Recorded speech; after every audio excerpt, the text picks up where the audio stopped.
Before going into face Vocavor or Vocavor, how I was supposed to say this, you may want to consider bringing in some energy drinks with you. I'm going to do it in one bar. You're going to see this as we go through the video, but I find that the boss doesn't drop us too much energy as we go through the boss battle, so this is something that is worth bringing along for the ride. In addition, accessories that speed up your swimming, which again I don't have, will probably help you out in this boss battle too, but we're also not going to need any of those. Summons are going to be the Chompfin, the Crow, and the Octorok. There are going to be air bubbles during this boss fight, so hopefully you guys will understand that as we go through. Again, it's going to be a no damage run as with the rest of them. For the first phase then, I'm primarily going to be using the Shark, and the idea here is to dodge the whirlwinds, and then you want to get over the top of the boss. And then once you're over the top, you can send the Shark in. Once all the bubbles are popped, you are going to want to get in there, switch to Link mode, and then use the sword to do damage to the boss. We need to do this 2 times per phase.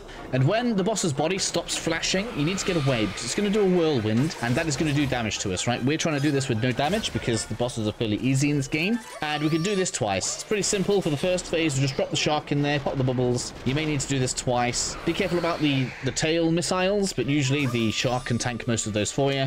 Second time, we don't need to worry about the tail spin or the whirlwind attack, because we can just get away from it.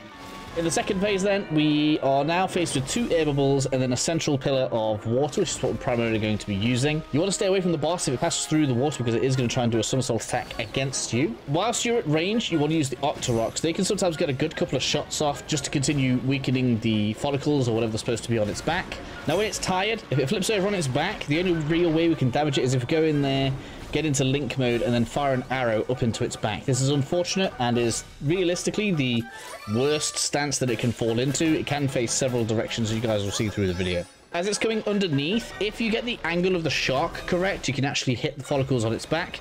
This is actually how we're going to finish the boss off at the end, so you will see this happen.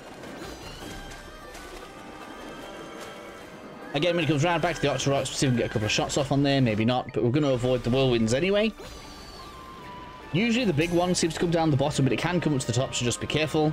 Again, he wants to lean over onto its back, so we're going to get some arrows in there.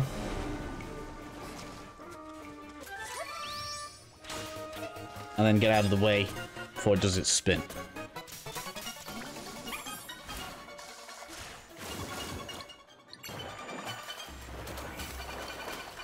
So in my case, we're going to be doing the whirlwinds again. If you're more efficient than me, you could probably have this done by now. Here we'll see it finish with its bubbles on the top. So at this point, this is why you want to have the crows. So we can send the crows in to pop the bubbles on its back. This is the most ideal, really, because this will pop loads of bubbles real fast.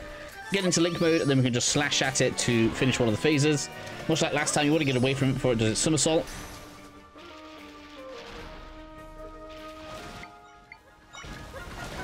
And then here you're going to see the actual angle for the Shark.